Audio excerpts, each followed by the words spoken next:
PHLV Radio.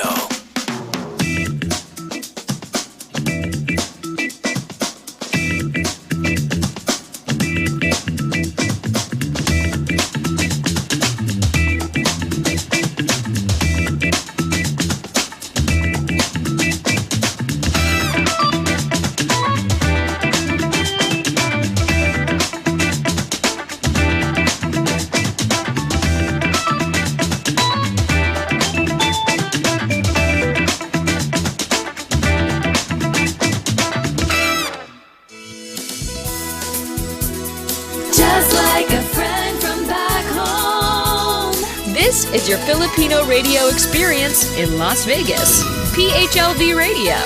PHLV Radio.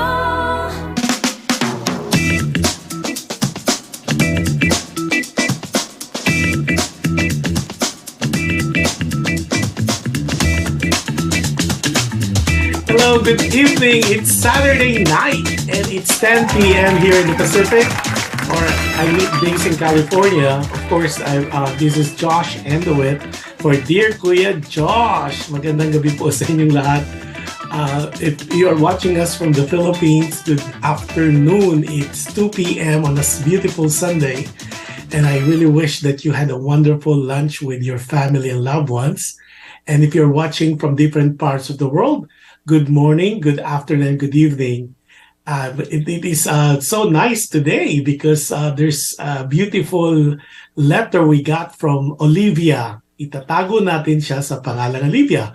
Before anything else though, we're live on different podcasts, namely Apple Podcasts, Google Podcasts, iHeartRadio, and Spotify. And simultaneously, we are also live on PHLB Radio Facebook page, simultaneously also on PHLB Radio YouTube channel. So if you're not a subscriber yet, I would suggest that you do subscribe so you won't miss any of our shows, either the show or any other shows of PHLB Radio.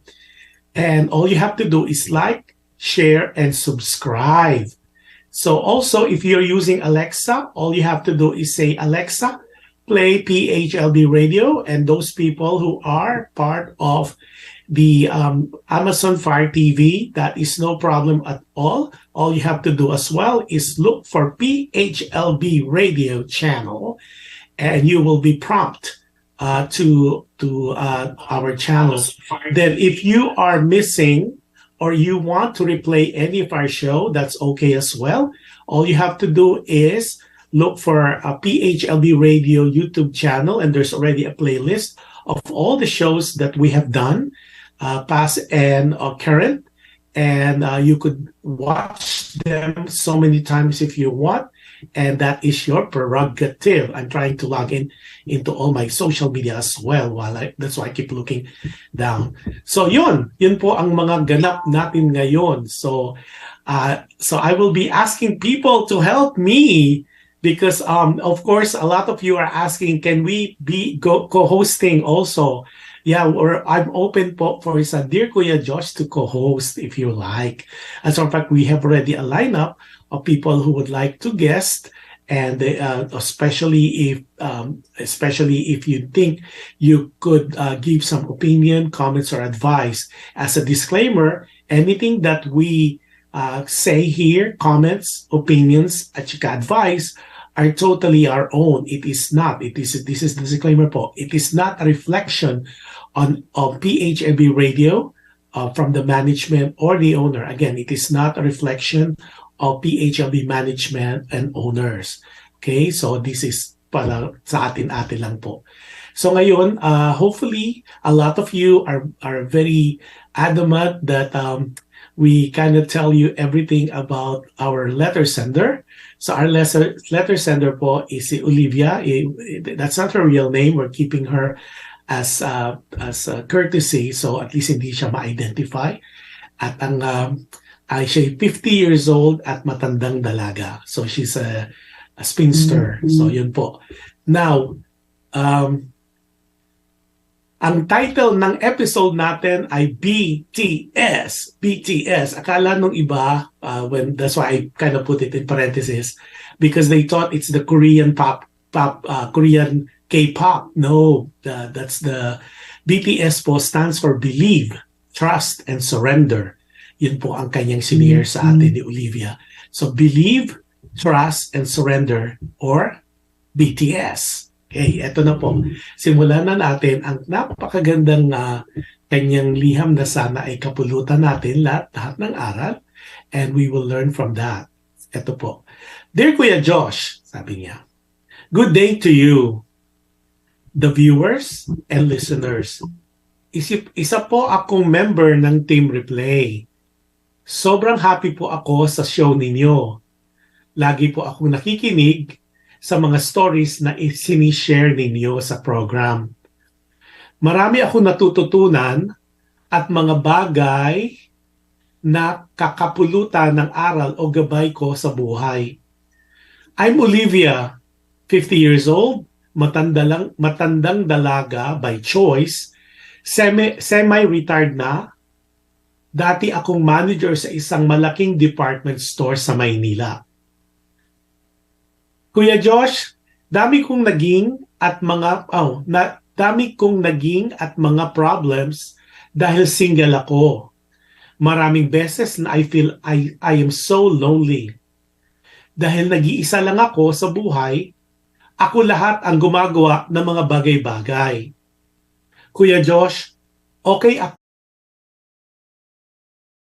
din ako nung bata pa ako, pero kasamaang palad, namatay siya.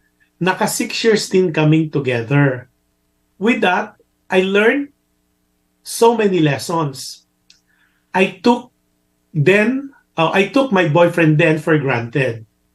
I did not appreciate him and only felt his absence nung wala na siya sa buhay ko. Kung maibabalik ko nga, ang sabi nga ng iba, kung maibabalik ko lang ang panahon, I would have treasured and appreciate him more.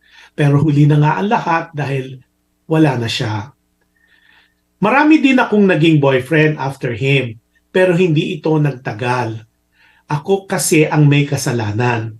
Dahil madali akong magsawa, madali akong mainip, madali akong mabugnot, at lagi ko siyang hinahanap sa kanila. Kumbaga, kino-compare ko sila sa aking 6-year boyfriend. Kuya Jush, may itsura naman ako, chinita, matangkad, kaya lapitin ng mga lalaki. Tawag pa nga sa akin nung aking kabataan ay hawig ko raw si Kim Chu. Natanggap ko na hindi na ako mag-aasawa. Tanggap ko na mabubuhay akong mag-isa. Kuya Jush, dami kong pinagdadaanan ngayon. Pinagdadaanan na mag-isa. Problemang physical, financial, at emotional. Ang tangi kong pinaghahawakan ay ang faith o sampalataya ko kay Lord. Ito ang gusto kong i-share sa mga viewers at listeners. Kahit ano ang mangyari o nangyayari sa iyong buhay, kahit ano ang iyong pinagdadaanan, kahit anong bigat ng problema mo, maniwala ka lagi sa Kanya o kay Lord. Magtiwala na hindi ka niya pababayaan. At isurrender mo lahat ng ganap, problema, pinagdadaanan sa buhay. Lahat yon ay isurrender mo sa Kanya. Ang tawag ko dito ay BTS. Hindi ito yung K-pop. Pero ang BTS para sa akin at para sa viewers at listeners at para sa iyo na rin ay B para sa believe, T para sa trust, at S para surrender. Kaya ang code ko doon ay BTS. Once you make it a habit to practice BTS, it gives you a sense of calmness. Tahimik ng damdamin. Kumbaga hindi mo nararamdaman ang mga gulo ng buhay. Your stress would go away because He will always there to help you and guide you. Kumbaga, isipin mo na lang na kahit mag-isa ka, hindi ka rin talaga nag-iisa dahil may gumagabay sa iyo at may umaalalay sa iyo. Alam mo Kuya Jush, ang daming beses na itong napatunayan ko sa buhay ko. Ilang beses na akong dumaan ng mga maraming pagsubok sa relasyon, sa trabaho, sa pamilya. Lagi lang ako BTS. Dati kasi lagi akong may fear, may takot kumbaga. Lagi akong nangangamba, lagi akong nagwa-what if. What if kung hindi ko ito ginawa? What if kung ito ang mangyari? What if kung hindi magtagumpay ang mga plano ko sa buhay? Lagi akong may kaba, lagi akong may takot, lagi akong may pag-aalinlangan. Ngunit, Kuya Josh, mula nang sinimulaan ko ang BTS, ang Believe, Trust, and Surrender, nag-ibang pananaw ko sa buhay. Kaya gustong-gusto ko itong i-share sa mga viewers mo at listeners. Kasi baka sila, tulad ko rin, na dati ay nag-iisip at natatakot sa mga bagay-bagay, lalo na sa nangyari sa ating pandemya. Handabi ko pa rin problema hanggang ngayon, Kuya Josh. Marami pa rin pagsubok, malalaking pagsubok, na minsan feeling ko ay hindi na ako makahinga, hindi na ako makaabante, at hindi ko na alam kung sino ang aking tatakbuhan. Ngunit, tuwing iniisip ko at sinasa puso ko ang Believe, Trust, and Surrender, lahat ito ay napapawi. Lahat ito ay natutugunan. Lahat ito ay dahan-dahang nare-resolba o nasusolve. Basta naniniwala lang ako, nagtitiwala lang ako, at binibigay ko o sinusurrender ko lahat-lahat sa Kanya. Dito ako na humuhugot ng aking lakas. Dito ako humuhugot ng bagong ako na nagtitiwala at alam kong mahal niya ako. Alam kong hindi niya ako pababayaan. Sana, Kuya Josh, that the viewers and listeners would learn that this BTS or Believe, Trust, and Surrender in everything that they are going through would really help them. Hanggang dito na lang at sana'y kapulutan nyo ng aral ang aking munting salaysay ng aking istorya. Nagmamahal, truly yours, Olivia. Ayan, ako. Yung ating mga listeners dyan at ang ating mga nanonood. Napakaganda, Olivia. Unang-una, maraming salamat sa iyong pakibahagi for sharing your letter to us. Actually, yung letter mo naman, it's not asking for advice. It's more like you're making a comment. You're trying to share your experience. Alam mo, ang ganda yan. Alam mo, narinig ko yan the other day eh. So I don't know whether yun din ang narinig mo, yung BTS. Nung una ko rin narinig yan at nabasa rin sa letter mo, I thought it's pertaining to the Korean pop, K-pop. Pero it's nice to know, ang ganda nung acronym. B as in believe, maniwala. T, trust, manalig. And S, surrender. So, kumbaga, ihabilin. Napakaganda. So, kahit ako nga, parang, sabi ko, okay yun ah. Maganda yung the way you nilatag, the way you told us your story. Firstly, as I believe, ito yung masasabi ko sa iyo, Olivia, you mentioned that you feel alone. Alam mo, parang nararamdaman ko yung sinasabi mo. I think in my heart of hearts, you are never alone. Sabi nga, you are never alone if you are with the Lord. Sabi nga, pag gabay mo si Lord o kung sino man yung sa mga listeners and viewers, kung sino man yung supreme being na inyong ina-adore, sinasampalataya, pinapaniwalaan, I always believe personally that you are never alone and you are never lonely simply because you have a supreme being that is on top of you and will always be there and will never leave you. Ako personally, I believe that people will fail you. People will leave you. Kahit na, sabi nga, kahit mahal mo sa buhay, kahit pamilya mo, mga kaibigan, there will be a part of life that they will go. They would pass on kasi nothing is forever. So I always believe there's only one a person or one being na talagang will be there for us, that will be there for you. At then, in my case, it's the Lord Jesus. Pero sa ibang tao, based, of course, I'm not telling you yung sa religion, meron lahat tayo may pinapaniwalaan. Meron tayo regardless of your affiliation. Because I believe personally, religion is a like it's a personal relationship you have with the Supreme Being. Call it whatever reference you have, or whatever affiliation or sect, religious sect that you belong to. There's always a Supreme Being that you believe that yun ang kumbaga nagiging guide mo. So in your case, Olivia, I beg to disagree. I don't think you feel lonely because you're single. Because may tinatawag nga single blessedness eh. Sometimes kasi, like in your case, well, it's sad talaga to know that you've been in a relationship for 6 years, and then of course your boyfriend, you said that passed on or died. Alam mo what, and you're blaming yourself for that. Alam mo, Olivia, and for our listeners and viewers, always, and this is coming from Kuya Josh, make sure you appreciate everybody around you. Make sure that you say I love you to them, regardless who they are or what they have done to you.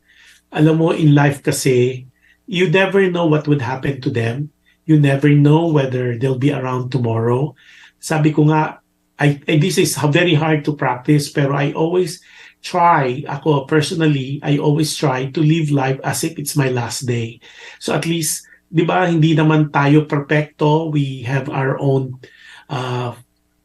weaknesses. Tapos, syempre minsan, may pagka, like, may pagka, masamang ugali minsan. Pero if you think about what if this is your last day? What if ito na yung last day mo dito sa mundo? And that will kind of give you a different perspective in life. That would kind of like make you think and make you realize that it is not really bad to be good. It is not really that hard.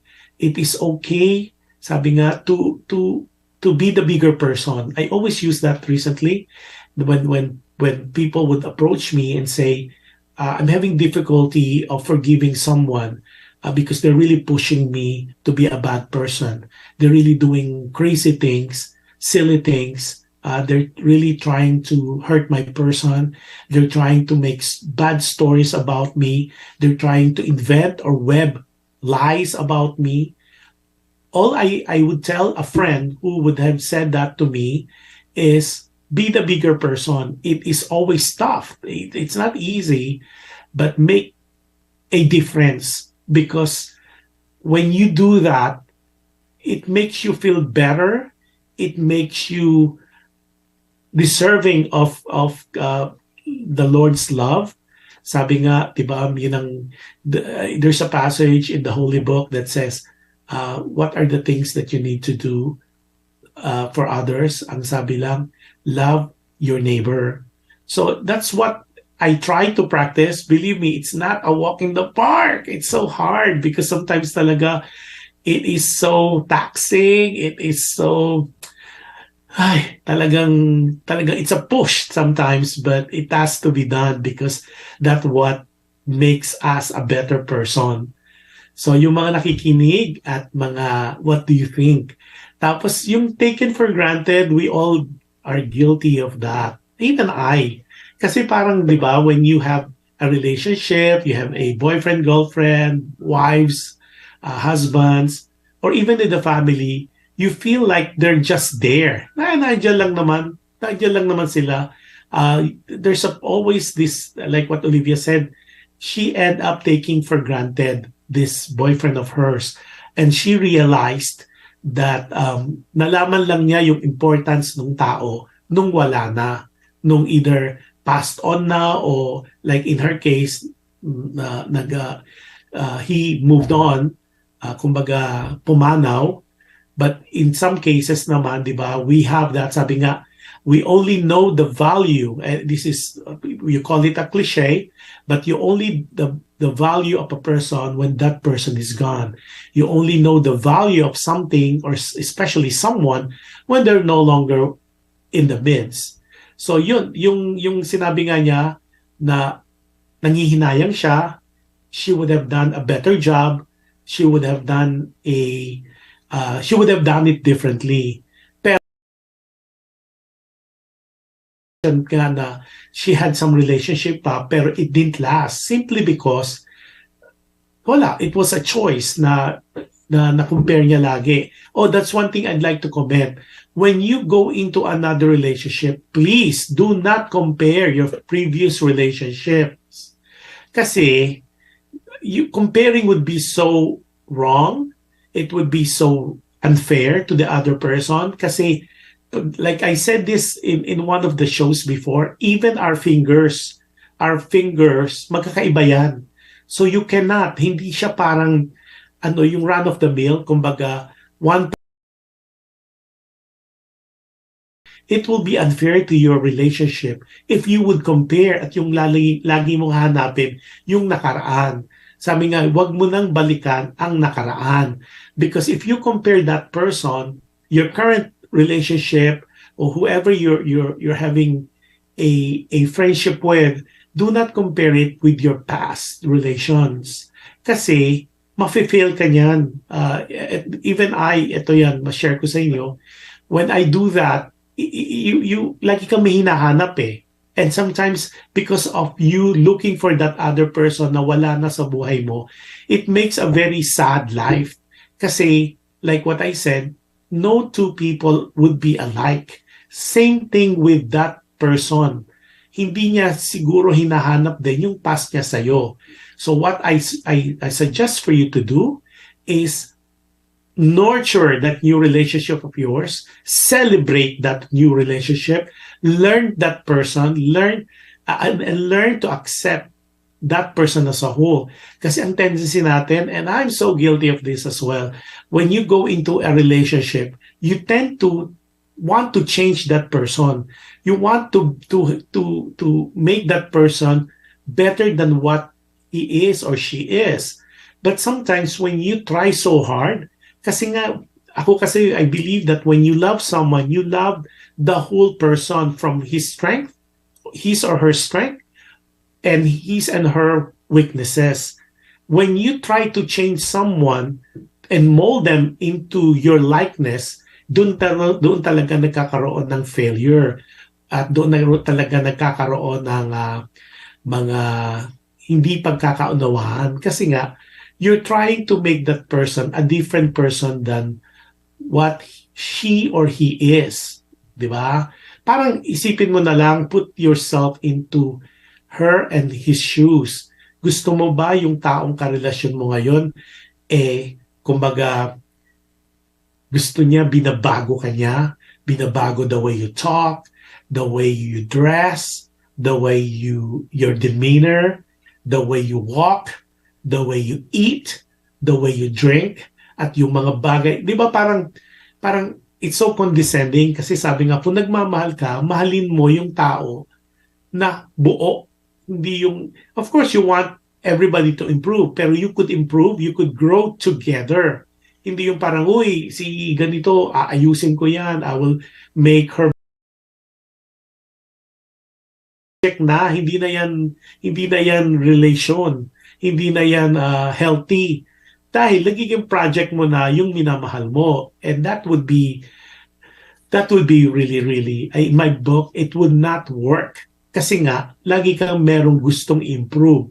But have you realized na before you do that to your significant other, to the one you love, na-realize mo ba na baka ikaw rin, you have a lot of things to improve within yourselves. Sabi nga, look at the mirror. How can you ask one person to be better when you have so many things within you to improve and to make better? So sabi nga, you started from within. Make an inventory of you. Make an inventory of yourself on what is needed, what is necessary, what are your weaknesses, what are your strengths, and how you could improve on that. Ikaw lang ang makakaalam noon because nobody can tell you that kasi sabi nga, nobody would know better about yourself other than yourself.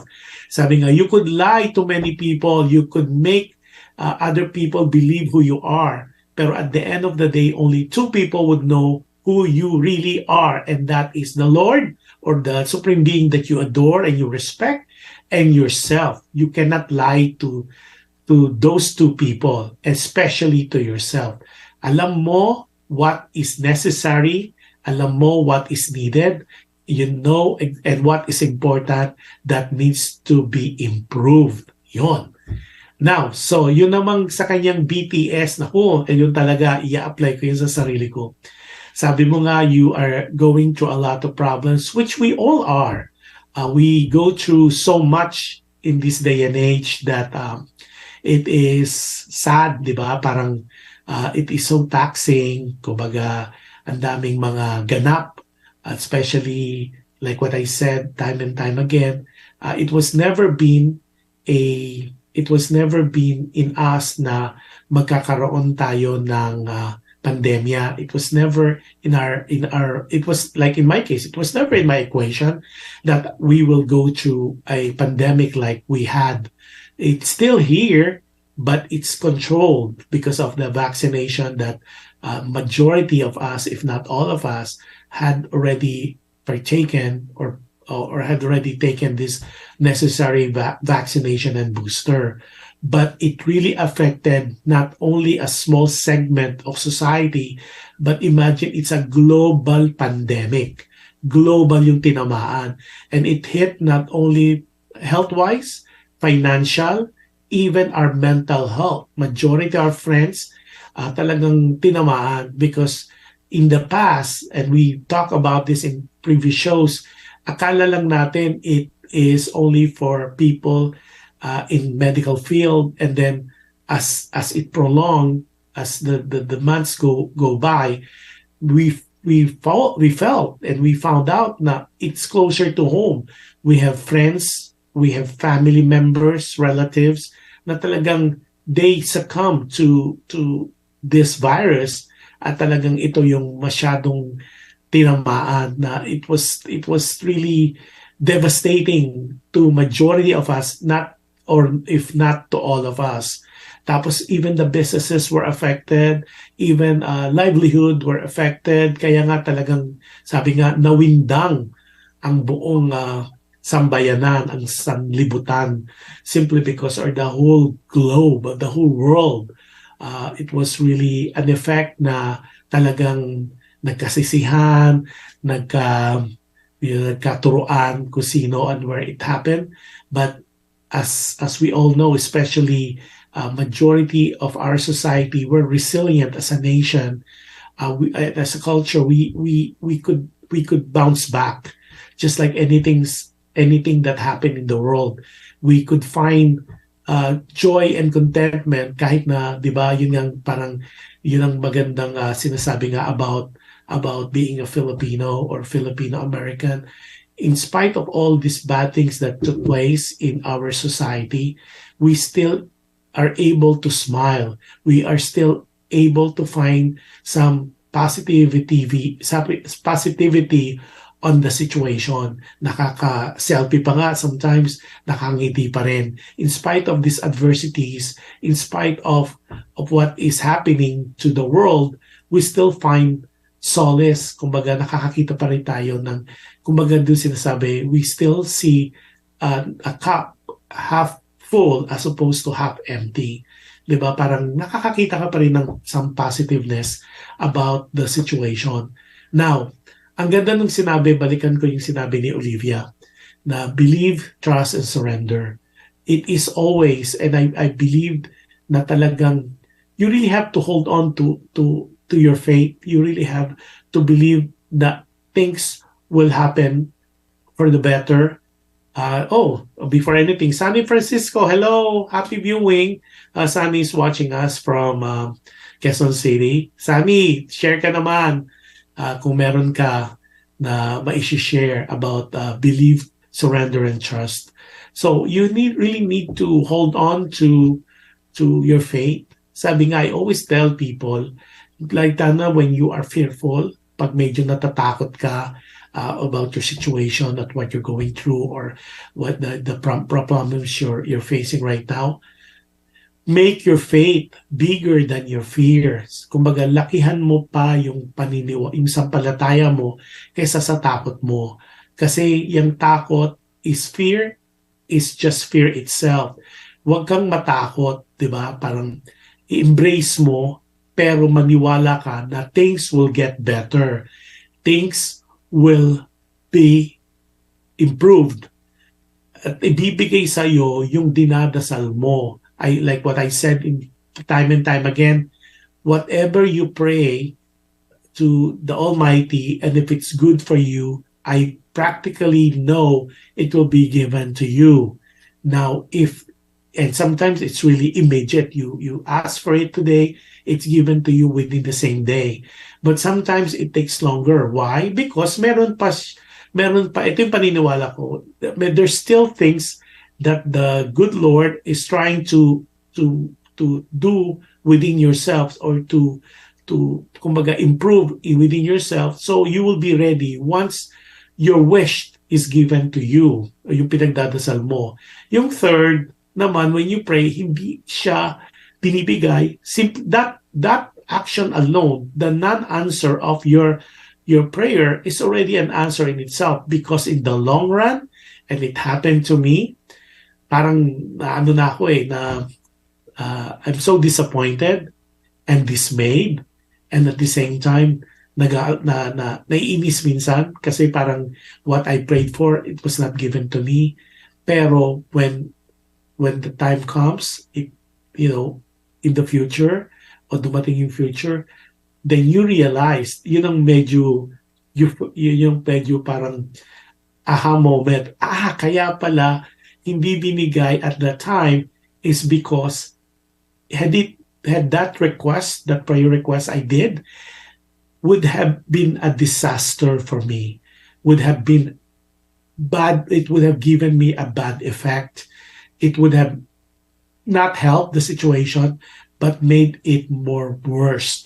So in a way, kahit na nag-aalboroto ako noon, when I feel so bad about things, because hindi nga binigay yung gusto ko, o yung hiling ko, yung prayer request ko, yung pala, pagdating ng panahon, it made me realize, had it was given to me at that time, it would have been bad for me.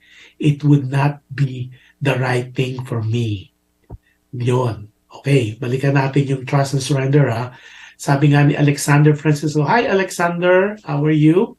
Sabi niya, Matthew 11:28, come to me all you labor and are heavy laden, and I will give you rest. Nako, tamang-tama yan.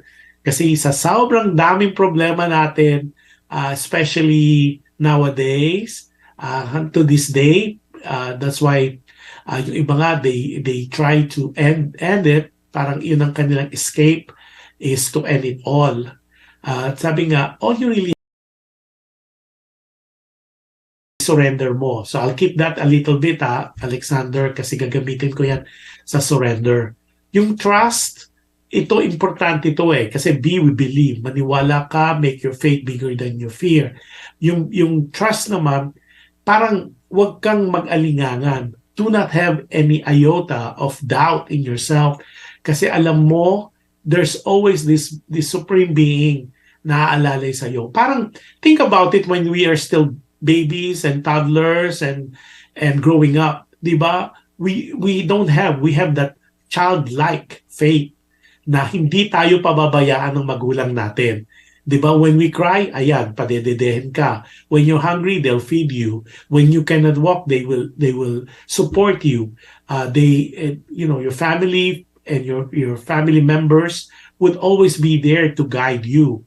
Ganun din ang Supreme Being, o yung Lord, or si Jesus, they will always be there for you. They will always hold you.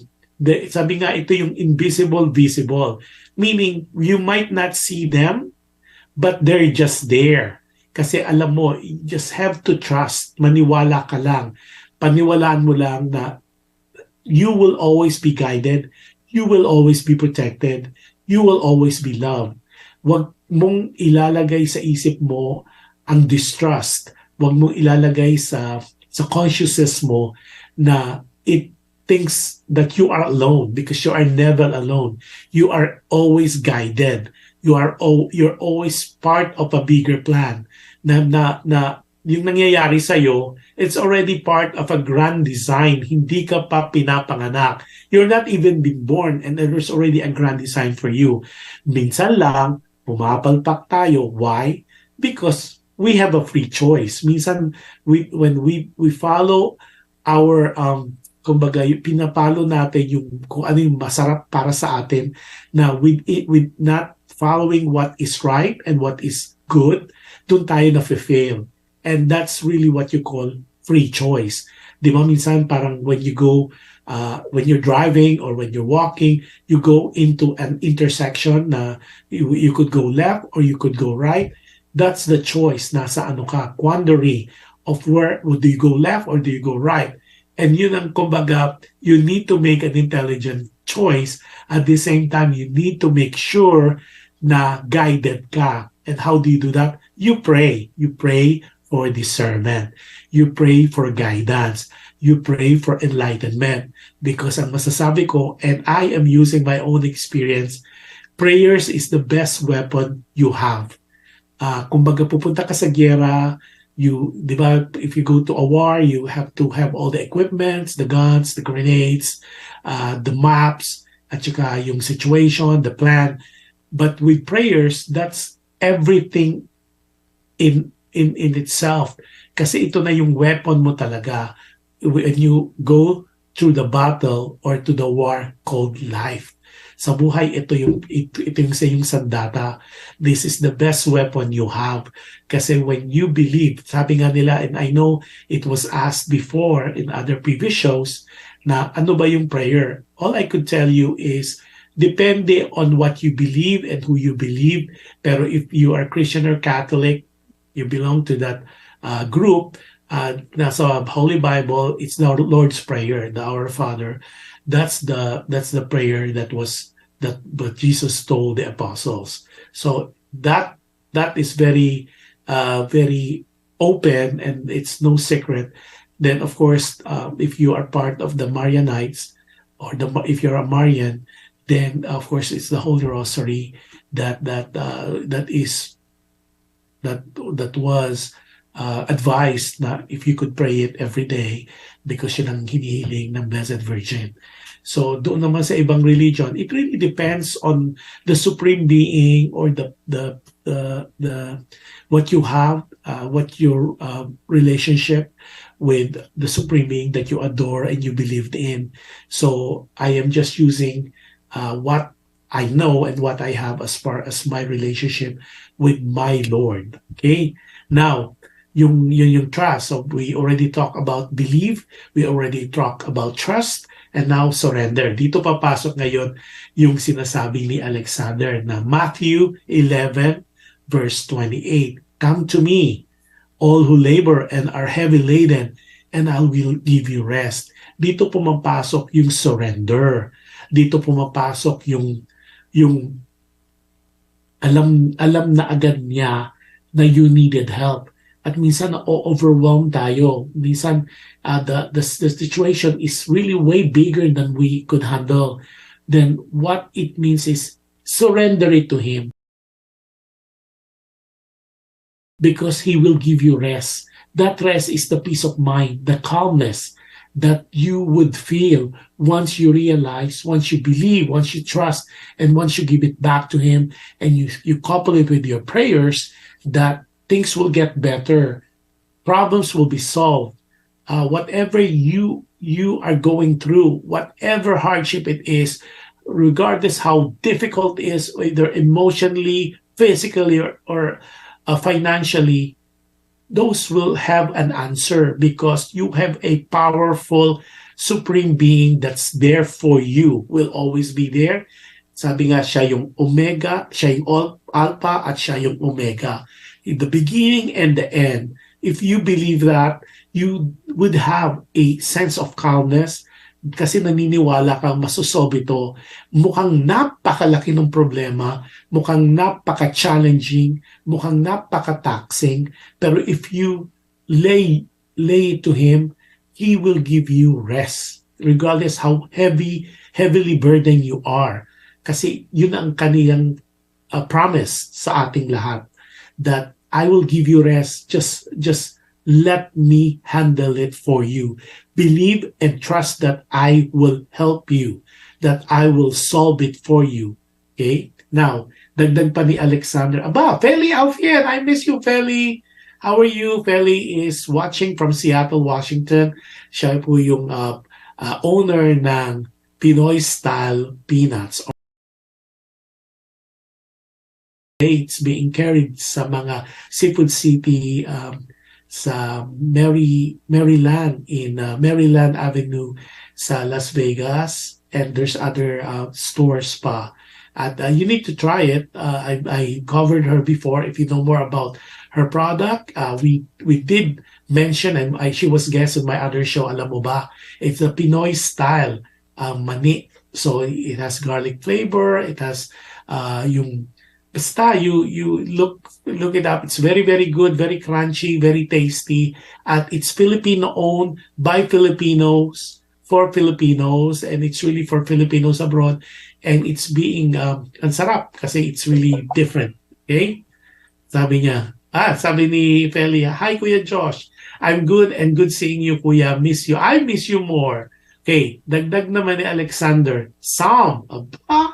Talagang si Alexander mukhang nagba-Bible school to Sabi niya, Psalm 46 verse 10, be still and know that I am God. I will be exalted among the nations, and I will be exalted in the earth. Alam mo, ako nakakakilabot, Alexander, kasi a good friend of mine gave me a bracelet. It's a crystal bracelet. Tapos meron siyang parang pendant doon. At yun ang nakalagay, be still and know that I am God. Ito yung sa trust. Ito yung sinasabi nga, you need to believe na kalma ka lang. Just be calm. Kumbaga, cool ka lang, chill ka lang, at maniwala ka lang, believe that ako ang God, ako ang Panginoon, ako ang Supreme Being. And that being said, parang i-compare mo to sa magulang mo when you're growing up. Diba? Especially when we are a child, especially when you're still a baby, we're still a toddler, up to a certain age, we're always comfortable na one, we're gonna eat 3 times a day or 4 times a day, or sometimes 5 times a day. That's one. 2, we always know that we will have a roof over our head. We will have food on the table. Hindi natin naiisip yan kasi when, like what I said earlier, when you are hungry, there will be food given to you. You will be fed. Pag naman baby ka at umiyak ka, then there will be a bottle of milk that will be given to you. So, alam mo agad na there will be your parents. So, imagine mo, now that we get older, dyan na pumapasok yung parang, hindi naman conceitedness, pero we have this thing in our hearts na parang, ay, kaya ko na. I don't need another person to take care of me. But when it comes to problems, what happened? You either run to your parents, you run to your relatives, you run to your best friends, you run to your friends for advice, for console, or or even for strangers to hear your story. But ito yung magandang and salamat Alexander for sharing this. Maganda tong reminder na to, yung Psalm 46 verse 10. Be still and know that I am God. Meaning, wag kang mag-alinlangan. Don't even doubt it. Don't even have this iota of discouragement, because I always remember He is God. He will be there. He will always be there for us because He is the God Almighty. Now, you might say, well, kasi Catholic ka or Christian ka or kung ano man yung pinaniniwalaan mo, but always remember each relationship you have, regardless of your affiliation, regardless of your religion, regardless of your belief, lahat tayo merong supreme being na nakakaibabaw sa atin that is on top of us. So always believe that there will be someone supreme than you, stronger, mightier, powerful than you, that you will ever gonna be. So yun ang panghawakan mo, at yun ang pinangahawakan ni Olivia. Olivia talagang, I was taken by BTS. Naku, magiging byword ko na yan, o by acronym ko na yan, BTS, Believe, Trust, and Surrender. Kasi napakagandang halimbawa yung shinare mo. It is always comforting na to know na, di ba, parang ang ganda na meron ka laging someone you could always run to, di ba? There's always this supreme being na would always hear you, will not judge you, will not taunt you for the bad things you have done, but instead will always be there to support you, to guide you, to uplift you, especially when you are doing what is necessary, what is good, and what is according to what is being taught and what you know. Sabi nga, di ba, a friend of mine kanina was telling me na may mga anak siya and the parents are far away. At sabi niya, I'm fearful for my kids kasi nga, it's a distance relationship. I always tell parents or friends na may ganong situation, at the end of the day, children will always go back to their core. They will always go back to yung lessons you imparted on them, things that you gave them, lessons that natutunan nila sa inyo. And when things are pushed to them, when push comes to shove, they will always go back to their core, kung ano yung nakagisnan nila. So if you plant a good seed, it is pretty guaranteed na mamumunga ngayon ng good seeds as well. So sabi nga kasi, if the foundation, parang if you're building a house, make the foundation really, really strong. Make the foundation talagang, kumbaga, it will stand the test of time. So regardless of any calamities, typhoon, earthquake, tsunami, it will stand the test of time. Naandyan pa rin yan kasi the foundation is very, very good, very, very strong, at very, very stern. So kahit na sabihin mong tidal wave yan, medyo masusway ng konti kung earthquake, pero hindi siya magigiba because you have given your kids or your loved ones a foundation they would adhere to. And majority of us, we call it our core. Yon. Tapos, so believe, trust, and surrender. So yun ang ini-impart ni Olivia. So Olivia, maraming salamat talaga. That is really nice. As a matter of fact, when I read your email, ako mismo, I was touched by that. I got to think na mas maganda yung pagkakalatag mo, na first you believe that there is God, that there is someone who would take care of you.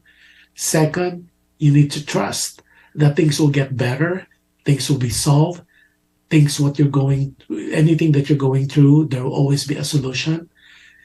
And you need to surrender, because sabi nga, when you surrender, it makes it easier for you when it comes to yung nadadala mo, when it comes to your feelings. You don't feel caved in or walled in because nahinga mo na eh. And when you do that, yung stress nawawala, yung peace of mind will come back kasi you know na by the grace and by the grace of the good Lord, things will get better. Yun lang ang pangahawakan mo. Tapos, yun na, idagdag mo na rin ngayon, yung i-add ko, yung prayers. Always couple everything with prayers. Prayers like what we had talked in previous shows, in past shows. It does not to be yung sinasabi kasi basta alam mo, one, I always believe when you pray, you need to be very specific on what you're asking for, what your prayer is about. Specific para yun ang hinihingi mo, hindi dapat klaro. Secondly, I learned this from this show, from one of our listeners and viewers. Sabi niya, when you pray, you start with being thankful. Magpasalamat ka. The mere fact that you woke up this morning, it's already a blessing in itself. So it start praying, or when you pray, start with thanksgiving. Start with being grateful. Then i-follow mo yun yung mga wishes mo. Also, idagdag rin natin na yung mga sinabi ni Alexander, or yung shinare ni Alexander, always believe that, be still, o kalma ka lang, and know that He is God, that He's gonna be there. He will always be there for you. And always remember, whatever you ask of the Father through His Son, those will be given up to you. Ganun talaga. Kasi ganun talaga that's the circle of life, sabi nga.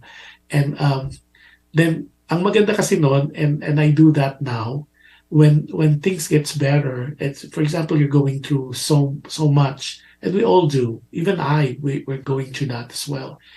When you do that, huwag mo i-keep sa sarili mo, i-share mo. You share mo yung good news, good things that happen to you. Kasi minsan, hindi mo alam yung sa pagka-share mo, yung nakaka-evangelize ka, nakaka-touch ka ng other people who are going through the same thing or even worse than you. Kasi di ba minsan, we have a tendency as humans na we feel that whatever we're going through is the worst of the worst. Parang ito na yung katapusan, it's the end of it all. Then you realize after some time, yung problema mo compared to other people, it's so minute, napakaliit niya na nagiging na ano mo lang, na ma-magnify simply because you are the one in that situation. But once that is solved, once that problem or issues you have are resolved, dun mo ma-realize, oh, it was not as bad anyhow compared to the other person, to the other. Sabi nga, when you look around, minsan doon mo talaga nakikita eh. At sabi nga, you enjoy what you have. You need to be grateful for what is given to you. Parang yun ang sabi nga, I read this book recently na when especially for parents, ito yung last topic ko, parents should teach your kids or children to appreciate what they have and not aspire to what they could have. Kasi if they already appreciate what they have and they're grateful for what they have, whatever they will accumulate materially in the future, it is just icing on the cake. It's just additional kasi they know already and they already know how to appreciate the things and editing materials that they currently have, as opposed to longing for what they don't have, na nagdoon sila minsan na-fail. And even us, even some friends, ganun talaga kasi, di ba, parang when is enough. Pero pag na-realize mo at na-inculcate mo in your head, in your mind, in your soul, na be grateful for what you have. Be grateful for kung ano yung meron ka ngayon. And with that, doon mo masisimulaan yung appreciation. And once you appreciate, you become thankful. You become grateful. At the same time, nagiging mas malawak yung pag-appreciate mo sa mga bagay-bagay in your life. And that is what makes you happy. Or if you're already happy, you will be happier. Simply because you know that what you have is already a blessing from above. Yung mga hurdle na yan, padala yan ng iba, hindi ng God. Simply because anything bad happening to you is not of God, but of another person. Like what I said in the past, ito yung huling topic ko, or huling sasabihin ko, by nature, God is good. And by nature, anything good, it cannot produce something that is bad. It cannot go against its very nature of being good. Sabi nga, kung goodness si Lord, how can something bad would come from Him? Diba? So think about it. It would be against a very good, it will be against the very nature of a good God to give you something bad. O yun. So Olivia, maraming salamat talaga sa pag-share nung ano mo. I learned so much from your email. I will adapt that, and definitely you'll hear that in the succeeding shows, in future shows na magagamit ko yung believe, trust, and surrender. I will even apply it to myself. So maraming salamat for sharing that. I would like also to thank everyone na sana continue yung mapulutan, and especially for team replay as well. Because I know a lot of you had said, pwede mong i-change yung hours ng show mo. It's kind of set na kasi because it's 2 p.m. in the Philippines, and then of course with the daylight saving time it's 2, but normally it's 1, and then it's 10 p.m. here in the Pacific. It's almost parang set on stone na. So, and a lot of you had texted me that you want sana it to be earlier, but it's okay. There's team replay naman. You could always replay it, and that's so easy to do. All you have to do is go to PHLV Radio YouTube channel. Nandun po ako sa playlist, yung ating shows at other shows of PHLV Radio. Parang habit na po kasi. So, regardless, I missed you. I missed when you guys are interacting with me, with Kuya Jush. So I hope that in the future, the time would not be a problem. But yung mga regulars natin, maraming salamat. Again, open po din tayo again for mga co-hosting kasi mas masaya kapag meron tayong kumbaga ka-discussionan para we could agree to disagree, kumbaga, and that would be more fun. But in essence, yan sila Feli, sila Aseret, sila sino pa ba, si Alexander, si Mendy, tapos si Rosana from Qatar. You're more than welcome. Oh, and there's another doctor that would like to co-host sometimes now from Manila. Yeah, that is si Dr. Duenas. So that would be okay too. So schedule lang po natin, so it will be really nice. So again, I'd like to take this opportunity to thank everybody who watched the show of mine yesterday, yung Alam Mo Ba with Josh Andowitt. Our guest was Noble Creations Online, or Noble Creations, si Amiel Noble, or Amiel Noble, from originally from Lumban, Laguna. Ang kanya pong ginawa ay ang mga hand-embroidered, authentic hand-embroidered barong and Filipiniana dresses that was created or were created in Lumban, Laguna. And he has a store now. It will be 2 stores, new opening stores in Artesia, California. But right now he has another store inside the Filipino store, and it's called Noble Creations or Noble Creations. And you could always buy or look and check all his merchandise, his hand-embroidered, hand-painted, at yung mga machine-embroidered as well. Very reasonable prices po ang kanyang barong at saka mga Filipiniana dresses and other items. And you could always go to Noble Creations with an S, online.com. And so makita nyo, very reasonably priced. And if you are New Yorkers or you are close to New York, the tri-state, he will be there.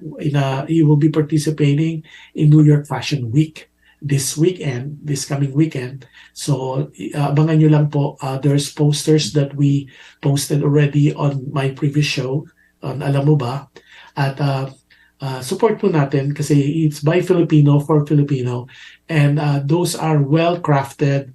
Ang gaganda po ng mga products niya, and I'm saying this because I saw some of the products that he has, and it really they're really fancy, and they're really classy, and it's really one of a kind, and it's really a standout. Talagang it's very formal at very reasonably priced. So maraming salamat doon sa mga nanood kahapon at nanonood pa ng mga at nag-share. By the way, yung mga nag-share po sa inyo, maraming salamat.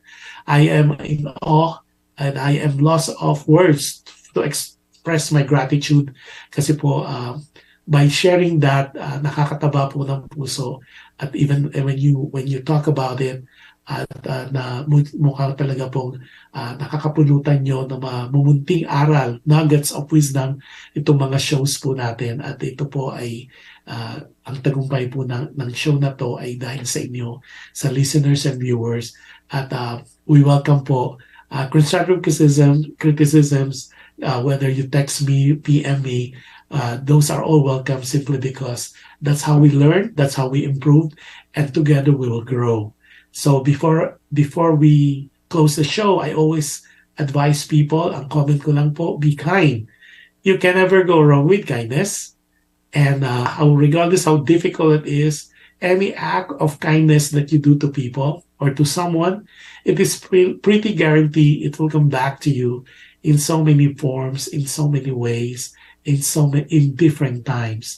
And with that po, enjoy the rest of the evening, enjoy the rest of the weekend, and I would see you next week, next Friday, and for Alam Mo Ba, and then next Saturday for Dear Kuya Jush, or next Sunday if you're in the Philippines, and if you are watching in different parts of the world, good morning, good evening, and good evening po, and good afternoon as well.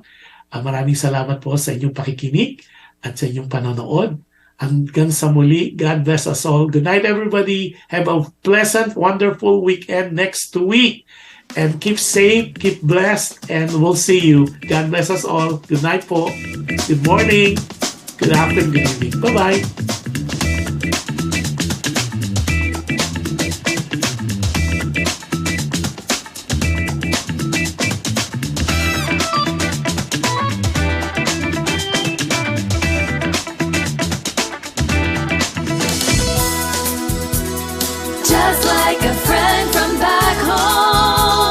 This is your Filipino radio experience in Las Vegas.